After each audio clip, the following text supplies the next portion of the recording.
I'm gonna go continue to do what I do best, and that's live in the 5D reality. Blah, blah, blah, blah, blah, blah.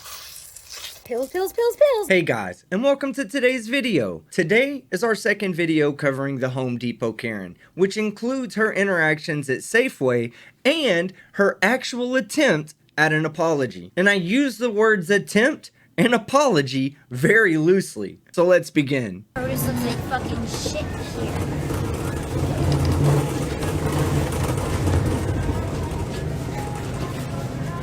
This is a joke. This has to be a joke. Do you guys really not have any organic anything? This has to be a joke. Like, you guys must have known I was on live to like not have any organic produce. Can you imagine being so self-deluded that you think the company Safeway is monitoring your Instagram, waiting for you to go live just to put out lower quality produce to troll you? You're an idiot. All the organic produce looks like literal shit. There's no organic cilantro, everything's soggy, wilted, the celery's falling apart. I know, but I'm just relaying it to you to relay to your boss that, you know, when people spend hundreds of dollars, they want to at least eat good quality food. Sorry, I just came off of like an 8.5-hour shift. I'm starting right now. I expected to get dinner, and I literally have 4 things in my cart and no dinner. Sounds like someone's entitlement is getting in the way of her nourishment. And I can understand wanting to get the best possible produce out there. But you said it yourself. You're coming in late after everybody else has had their choices. So you're kind of stuck with what you can get. And it's not the employee's fault. Okay, no berries. Awesome. Cool. I guess I have to go food shopping somewhere else. Thank you. What an epic fucking fail. Your entire life is an epic fucking fail, Karen. Yep, this is what we got. Let's do an inventory list. We got black bean pasta. At least we have dinner tonight. The only thing that doesn't have additives in it for dinner, granola in case I get hungry the rest of the week since we got nothing else. We got bananas just to keep me by because I'm a motherfucking monkey. Yogurt, don't worry, we're gonna survive.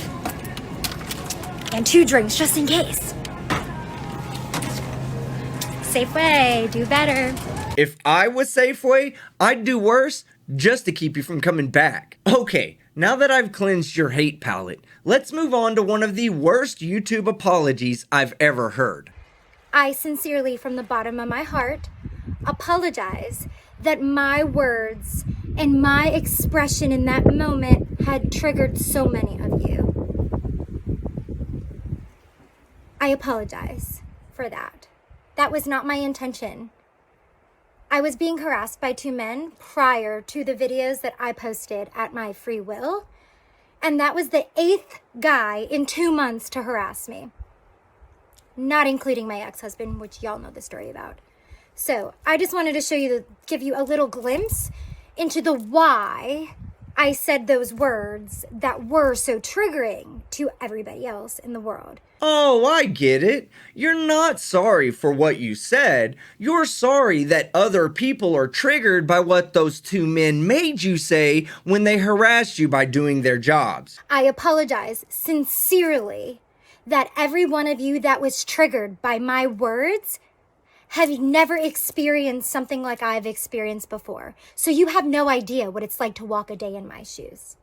So I apologize that y'all have not experienced my experience personally to be able to resonate and understand and empathize and sympathize with what led to that moment in time and space to begin with. As I sit here and, resonate with you, all I'm hearing is that you're sorry that the audience hasn't walked a day in your shoes to understand why you're such a bitch. In addition to that, I wanted to add, I hope that over time, through your own healing journeys and clarity and integration and meditation and therapy work, that maybe one day y'all will forgive me for my words and my actions based off of my experience.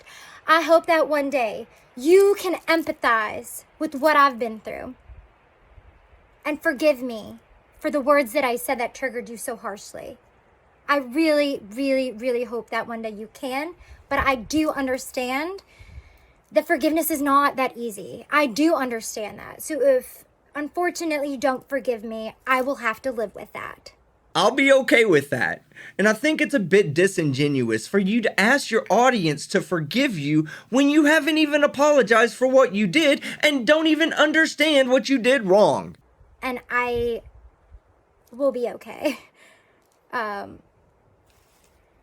addition to that, I just wanted to shine a little bit of light onto something that I am personally going through. And this does not justify my actions by any means. Like I said, I take full accountability for what I said. But I just want to let you know, I personally am going through a lot. I have a lot on my plate. I am diagnosed with PTSD, severe PTSD. I used to be diagnosed with anxiety, and through the last year and a half of intense therapies, I am actually diagnosed with complex PTSD. Yeah, I don't believe any of that. And you don't take full responsibility for your actions by trying to blame them on your self-diagnosis. And if you've been following me for a long time, you know that I have been abused, used and abused, I may add, by men my entire life. And now, I'm speaking up for myself. And while also simultaneously speaking up for myself, I'm being belittled. I'm being shamed. I have death threats coming my way. I have hate crimes coming at me. Is this the world y'all want to live in?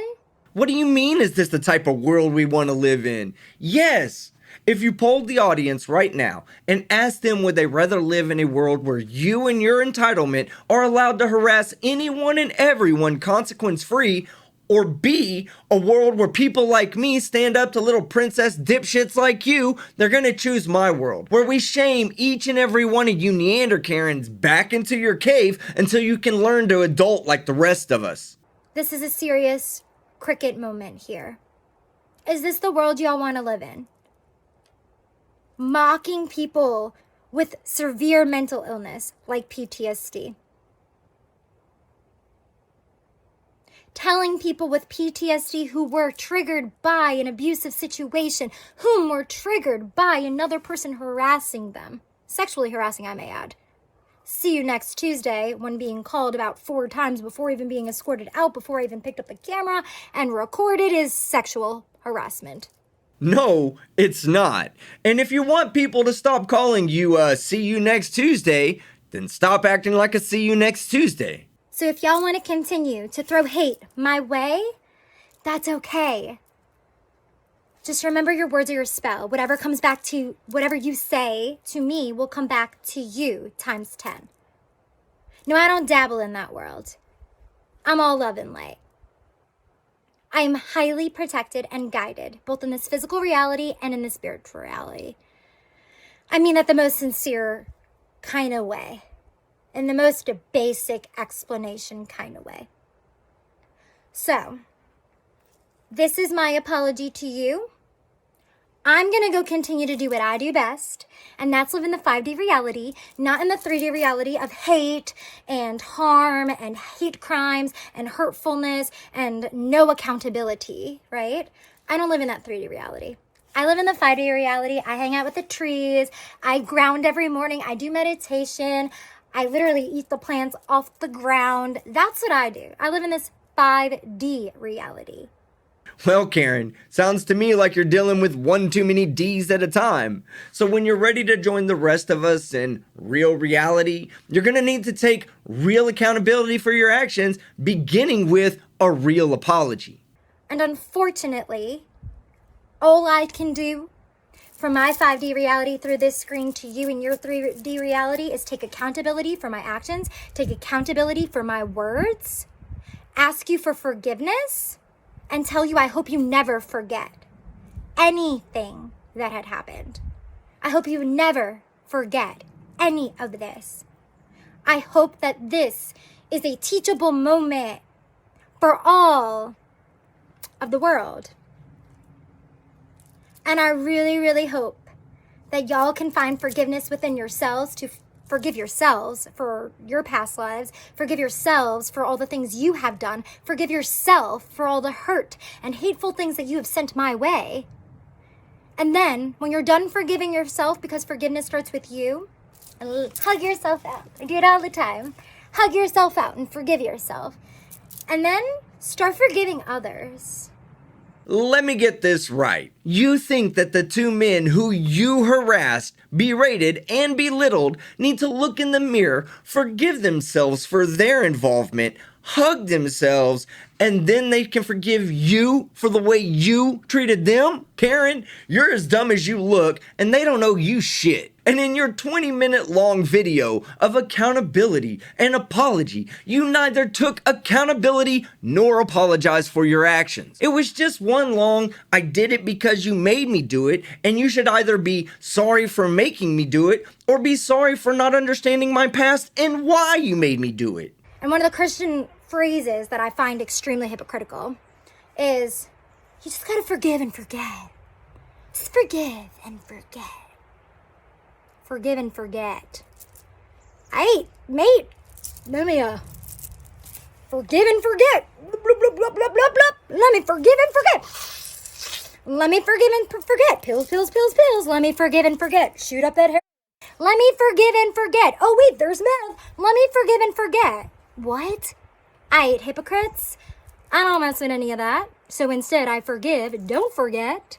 Talk about what had happened, go to therapy, move forward. I'm no doctor, Karen, but you need way more therapy. My dad reached out to me after not talking to me in a really long time. The last time that we spoke, he said that he would go up against the best psychiatrist in the entire world, and they would not say that any of the problems that I have, including abandonment, come from him, the man who abandoned me at 3 years old, right? So I stopped answering him. Basically, cut him off, the end. I've been in Jewish therapy since I'm yay big. I probably have more therapy than most therapists that have worked with me. Well, actually, I know that's true because all my therapists says that I am challenging them and they need to look up information because my IQ is so high. So I'm gonna file that in the shit that never happened bin, Karen. And just because you've had more therapy than therapists doesn't make you a better doctor. It just means that you're a fucking nut job. But in that moment was the moment I realized, like, there is nothing I can do to make my father love me. Nothing. Nothing. It hurt. Fuck did it hurt. It hurt so bad I was hysterical crying in the bathroom. My boss had to talk me down. And then here I am punching a punching bag. It hurt. And that was it. I stopped texting him.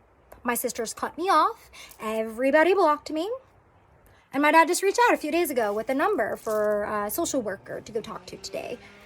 She works for the public health department. So I just got back from talking to her and I felt like I should jump on here after that. And he highly recommended it, my dad, that part of my healing journey is to take accountability for my actions. Not hypocritical. Can you not get through your apology without having to attack somebody else? You need help, Karen. So quit worrying about the hypocrisies of other people, whether true or not, and focus on yourself for just a bit.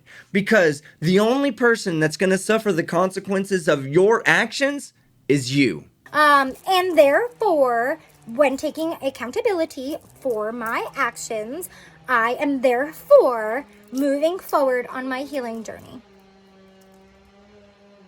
Sounds like they're cutting trees to make shit happen. We're building a commune over here. Okay, on that note, I gotta get shit done. You gotta get shit done. I gotta go find service to even post this because, like, I have no service. Which, by the way, I heard y'all have literally blown me up on the internet. I don't have service. I live off grid. I'm literally recording this off my phone. However, thanks. Kind of. I would have really preferred if y'all did your research before you blew me up, right? So here's the thing. Did y'all research my degree? I'll let you know. Graduated top of my class. Forensics and Investigative Science with a minor in Sociology, Criminology, emphasis on child delinquency and the prison system. I studied human behavior and crime. Graduated top of my class of 35. At the time, it was #1 in the country, and now it is #2 in the world. West Virginia University Forensics Program. Well, that degree is worthless. Literally, any good job in America is going to look up your name during the interview process, and the very first thing they're going to see is your Home Depot freakout. And to make matters worse, if one of those companies was to say, you know, she was young and maybe made a mistake, let's see if she went and took accountability and apologized, this is going to be the video they see. So you've essentially turned your hard-earned forensics degree into a single sheet of really expensive firewood. So, I know y'all don't think that I'm really smart, because I don't look like I'm really smart, and I sound like I'm a chipmunk, like Alvin, right? Kind of look like him today too, right? I do hang out with the chipmunks around here. They eat out of my hand, so do the deer. Interesting. Animals only eat out of humans' hands but who have good energy, but here y'all are shit talking me. It's okay. Not my reality, right? I love how she thinks that these chipmunks eat out of her hand because she has positive energy and her loving nature, while her and her friends actively cut down their habitat and make them homeless so they can build a hippie commune. Not my reality. I'm just repeating some of the things that my family has called me to check up on me, making sure that I'm not dead, because I alone got 10,000 death threats to my one phone via text, calls, voicemails, and emails. Now, let me spoil alert this for y'all. I don't know how long this video is gonna be. Everything is encrypted on the internet. All of it. Literally all of it. Forensics, digital evidence. Come on, people. You sure you didn't get your degree in dumb fuckery? Because I don't know anyone who has a forensics degree, let alone top of her class at the second most prestigious blah blah blah blah blah in the country, that didn't know the difference between encrypted data and data that was stored on the internet. Karen, you're a fucking idiot. Alright guys, that's the end of the video. Any more developments from this Karen come up and I'll be sure to let you know. So leave a like if you liked the video. Leave a dislike if you disliked it. But be sure to comment below and don't forget to subscribe with notifications on so you don't miss any of my content. I'm Team Skeptic and I'm out.